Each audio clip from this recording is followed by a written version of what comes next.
Jumpa, saya Citri Megawati Salim dari kelas 11 IPS Etna akan menjelaskan tentang sistem demokrasi dan otoriter. Yang pertama, sistem demokrasi. Sistem demokrasi merupakan gabungan dari dua istilah, yaitu sistem dan demokrasi.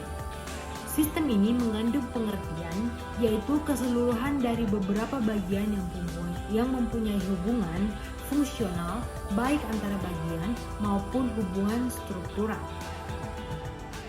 Adapun secara etimologis, demokrasi itu berasal dari bahasa Yunani, yaitu damos dan kratos. Damos yang artinya rakyat, kratos yang artinya kekuasaan. Demokrasi dapat diartikan sebagai rakyat yang berkuasa, atau government or ruled by the people, atau yang biasa disebut dengan pemerintahan oleh rakyat. Dengan kata lain, demokrasi berarti pemerintahan yang dijalankan oleh rakyat baik secara langsung maupun tidak langsung. Yang selanjutnya terdapat demokrasi Pancasila. Di Indonesia dikenal dengan demokrasi Pancasila dan dilaksanakan dengan nilai-nilai Pancasila. Sebutan demokrasi Pancasila serta tata cara pelaksanaannya mulai digunakan secara resmi pada tahun 1968 melalui TAP atau TAP.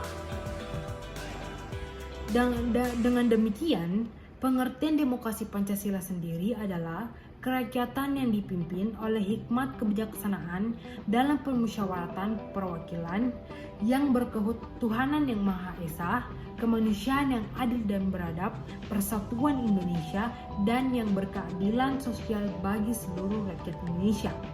Dan pengertian tersebut terdapat di sila keempat dalam Pancasila, Undang-Undang Dasar 1945. Dan apabila dikaitkan dengan paham demokrasi secara universal, maka demokrasi Pancasila merupakan satu spesies dari genus demokrasi universal. Yang selanjutnya, di dalam demokrasi Pancasila terdapat nilai-nilai demokrasi Pancasila. Dan nilai-nilai tersebut nilai-nilai demokrasi Pancasila memiliki 10 nilai-nilai demokrasi Pancasila. Dan di antara 10-nya saya akan menjelaskan 5 dari 10 nilai-nilai tersebut. Yang pertama, sebagai warga negara dan warga masyarakat, setiap manusia Indonesia mempunyai kedudukan, hak dan kewajiban yang sama. Yang kedua, tidak boleh memaksakan kehendak kepada orang lain.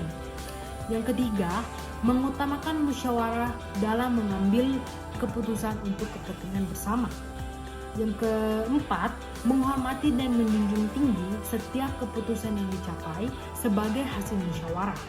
Yang terakhir, keputusan yang diambil harus dapat dipertanggungjawabkan serta moral kepada Tuhan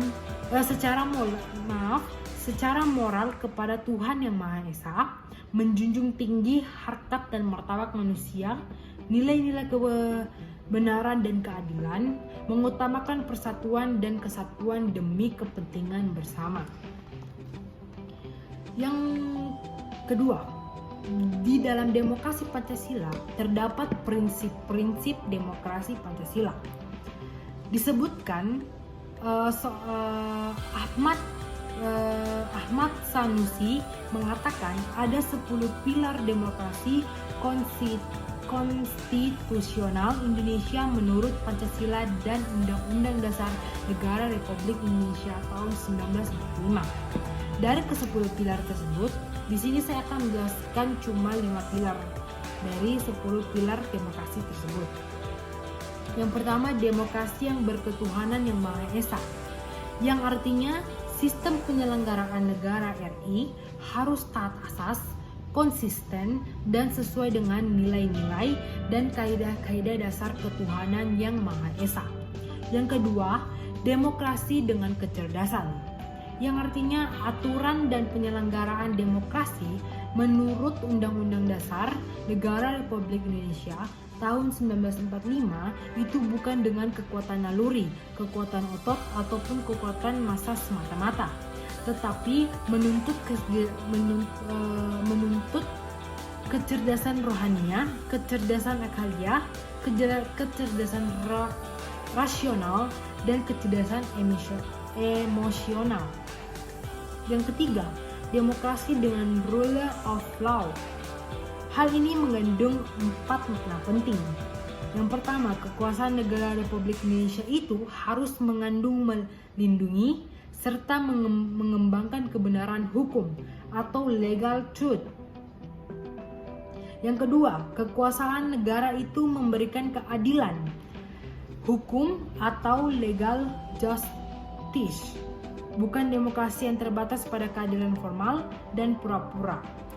Yang ketiga, kekuasaan negara itu menjamin kepastian hukum atau yang biasa disebut dengan legal security, bukan demokrasi yang membiarkan kemasyuran atau anarki. Yang keempat, kekuasaan negara itu mengembangkan manfaat atau kepentingan hukum atau yang biasa disebut dengan legal interest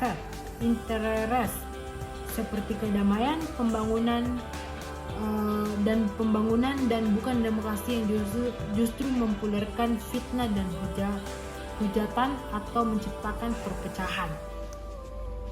Yang ketiga, demokrasi dengan hak asasi manusia. Artinya, demokrasi menurut UUD 1945 mengakui hak asasi manusia yang tujuannya bukan hanya menghormati hak-hak asas tersebut, melainkan terlebih-lebih untuk meningkatkan martabat dan derajat manusia seutuhnya. Yang kelima, demokrasi dengan pengadilan yang merdeka. Artinya, demokrasi Pancasila menuntut UUD 1945 menghendaki diberlakukannya sistem pengadilan yang merdeka atau yang biasa disebut dengan independen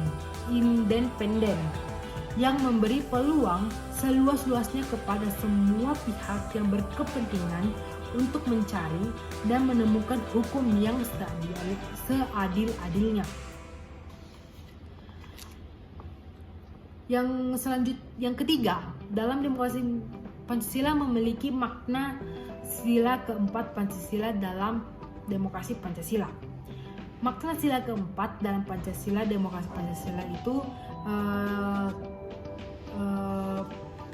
yaitu inti dari demokrasi yang dimuat dalam sila keempat, yaitu kerakyatan yang dipimpin oleh hikmat, kebijaksanaan dalam permusyawaratan perwakilan. Makna ini terkandung yang pertama, kerakyatan. Dalam hubungan dengan sila keempat Pancasila berarti bahwa kekuasaan yang tertinggi berada di tangan rakyat. Yang kedua, hikmah, kebijaksanaan. Artinya bahwa penggunaan pikiran manusia harus selalu mempertimbangkan integrasi bangsa, kepentingan rakyat, serta dilaksanakan dengan sadar dan jujur dan bertanggung jawab.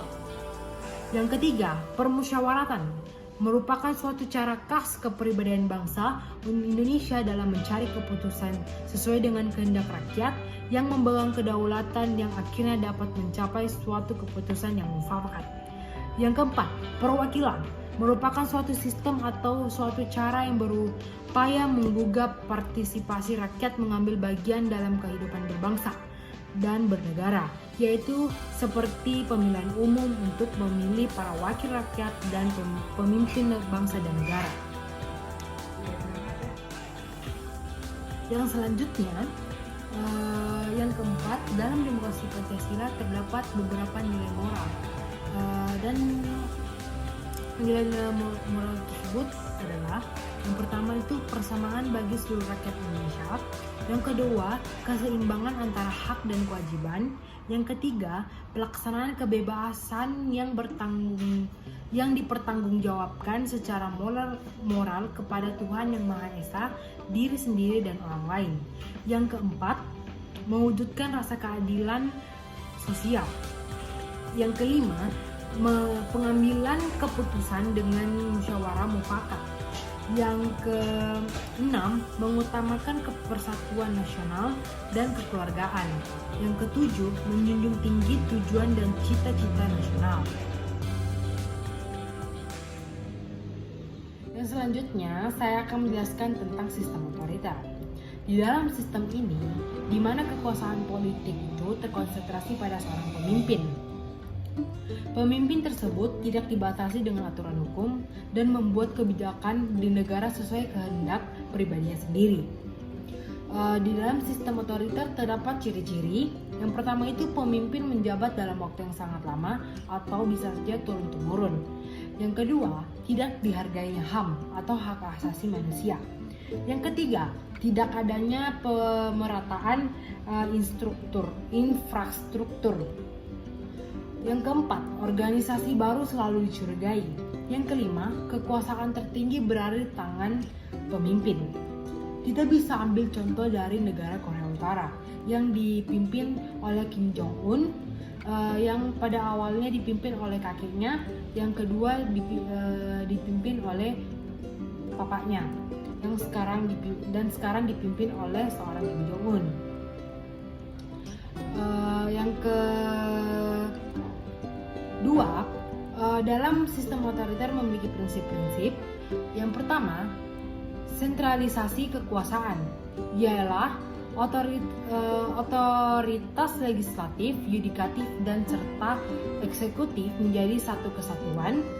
Ketiga otoritas ini dipegang serta dijalankan oleh satu badan. Yang kedua, pemerintahan tidak dilandasi pada konstitusional, ialah pemerintahan yang dilaksanakan dengan landasan kekuasaan atau secara otoritas. Konstitusi tersebut menyerahkan otoritasnya yang besar terhadap pemerintahan atau negara. Yang ketiga, rule of power atau dasar negara, kekuasaan yang ditandai dengan adanya supremasi kekuasaan dan adanya perbedaan di depan hukum. Yang selanjutnya, dalam pembentukan sebuah pemerintah tidak dilandasi pada musyawarah. Yang selanjutnya, tidak adanya karakter demokrasi dalam pelaksanaan pemilihan parlemen. Pemilihan parlemen hanya diadakan untuk memperkuat legitimasi pemerintahan atau pihak yang berwenang. Yang selanjutnya, di dalam sistem otoriter terdapat sikap otoriter. Ini merupakan sebuah sikap yang mengambil keputusan terlebih dahulu tanpa mempertimbangkan sebab akibatnya, dan sikap ini tidak baik untuk berorganisasi di sebuah negara. Contohnya, di mana salah seorang anggota organisasi melakukan keputusan dengan sendirinya tanpa bermusyawarah terlebih dahulu kepada anggota organisasi lainnya.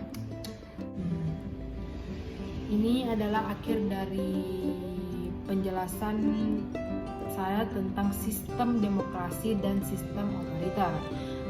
Mohon maaf bila ada kata-kata dan pendapat yang salah dari saya. Saya ucapkan terima kasih.